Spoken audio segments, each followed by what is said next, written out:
இறை இயேசுவில் மிகவும் பிரியமான சகோதர சகோதரிகளே, ஆசீர்வாதமான இந்த காலை வேளையில் உங்களை அன்புடன் வாழ்த்துகிறேன். இந்த நாள் இனிய நாளாக அமைய புனித மத்தேயு எழுதிய நற்செய்தி அதிகாரம் 4 இறை வசனங்கள் 12 முதல் 17 மற்றும் 23 முதல் 25 வரை உள்ள இறை வார்த்தைகளை இன்று நாம் தியானிக்கிறோம். இன்றைய நற்செய்தி பகுதியில் ஆண்டவராகிய இயேசு கிறிஸ்துவின் பணி வாழ்வை நாம் அதிகமாக பார்க்க முடிகிறது. பிதாவுடைய செல்லப்பிள்ளையாக விண்ணகத்தில் இருந்த அவர்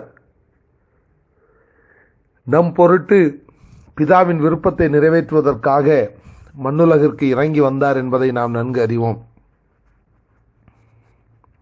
இவ்வாறு இறங்கி வந்த அவர் எதற்காக அந்த விண்ணுலகை துறந்து மண்ணுலகத்திற்கு வந்தாரோ அந்த நோக்கத்தை நேர்த்தியாய் நிறைவேற்றுவதற்காகவே அவர் எப்படிப்பட்டதொரு பிறப்பு பிறந்தார் என்பதையும், எப்படிப்பட்ட விதத்தில் வளர்ந்தார் என்பதையும், எப்படிப்பட்ட பணி வாழ்விலே தன்னை ஈடுபடுத்திக் கொண்டார் என்பதையும், அப்படிப்பட்ட பணிவாழ்வின் நிமித்தம் அவருக்கு கிடைத்த பரிசு என்ன என்பதையும் நாம் நன்கு அறிந்திருக்கிறோம்.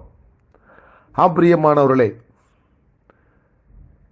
இவ்வளவு செல்வாக்கு நிறைந்த இந்த இயேசு கிறிஸ்து இந்த மண்ணுலகத்திற்கு வந்து இப்படிப்பட்ட ஒரு வாழ்க்கை வாழ்ந்து, இப்படி பணி செய்து, இப்படிப்பட்ட ஒரு மரணத்தை சந்தித்திருக்கிறார் என்று சொன்னால் அது யாருக்காக என்பதை இந்த காலை வேளையில் சற்றே சிந்தித்து பார்க்க நாம் அழைக்கப்படுகிறோம். அவ்வாறு வாழ்ந்த இயேசு கிறிஸ்து தான் செல்வதற்கு முன், இந்த மண்ணுலகை விட்டு மீண்டும் விண்ணுலகத்திற்கு செல்வதற்கு முன் சொன்ன காரியங்களை சற்றே நினைவில் கொண்டு, இயேசு கிறிஸ்து எவ்வாறு தன்னை ஒரு அர்த்தமுள்ள பணி வாழ்வில் ஈடுபடுத்தி கொண்டாரோ அதே போல நாமும் நம்மை முழுமையான ஒரு பணி வாழ்விலே ஈடுபடுத்தி கொள்ள இந்த புதிய ஆண்டிலே நாம் முடிவெடுப்போம். ஏனென்று சொன்னால் நம் வாழ்நாள் முழுவதும் நம் பணி செய்வதிலேயே நம்முடைய நாட்கள் ஓடிவிடுகிறது, நம்முடைய ஆற்றல் செலவழிந்து விடுகிறது. ஆனால் இந்த அருமையான புதிய ஆண்டிலே இயேசு கிறிஸ்து எவ்வாறு தன்னுடைய வாழ்க்கையை இந்த மண்ணுலகில் வாழ்ந்து காண்பித்தாரோ, எவ்வாறு தான் மண்ணுலகில் வாழ்ந்த வாழ்க்கையின் மூலம் தனது விண்ணக தந்தையை திருப்திப்படுத்தினாரோ அதே போல நாமும் இந்த மண்ணுலகில் வாழ்கிற வாழ்க்கை மூலமாக நம்முடைய விண்ணுலக தந்தையை திருப்திப்படுத்த இந்த புதிய ஆண்டிலே அனைத்து முயற்சிகளையும் மேற்கொள்வோம். அப்படிப்பட்ட ஒரு முயற்சியை தேவனும் விரும்புவார்.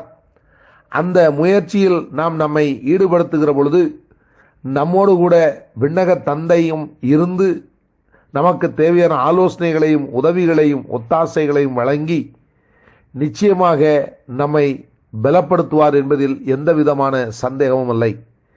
இயேசு கிறிஸ்துவின் பணி எவ்வாறு இந்த உலக மக்களின் மீட்புக்கு உதவி செய்ததோ அதே போல நாம் விண்ணக தந்தைக்கு செய்கிற பணியும் அவரை அறியாமல் வாழ்ந்து கொண்டிருக்கிற அர்த்தமற்ற வாழ்க்கையை நடத்தி கொண்டிருக்கிற ஏராளமான மக்களுக்கு நிச்சயமாக பேருதவியாக இருக்கும் என்பதில் எந்த விதமான ஐயமும் இல்லை.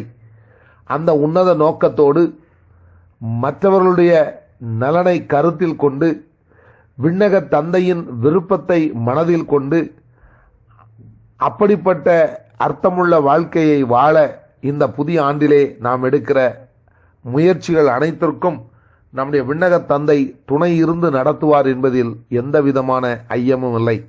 நம்முடைய வாழ்க்கையை அந்த விண்ணக தந்தைக்காக அர்ப்பணிப்போம். மண்ணுலகில் உள்ள நன்மைகளுக்காக போராடிய நாட்களை நிறுத்தி கொண்டு இந்த விண்ணக தந்தையின் விருப்பத்தை நிறைவேற்றுவதற்கு நமக்கு தரப்பட்டிருக்கிற இந்த புதிய ஆண்டின் நாட்களை பயன்படுத்துவோம். விண்ணக தந்தையும் மகிழ்வார், நாமும் நிலை வாழ்வை நோக்கி பயணப்படுவோம். இந்த இனிய சிந்தனையுடன் இந்த நாள் இனிய நாளாக அமைய உங்களை அன்புடன் வாழ்த்துகிறேன்.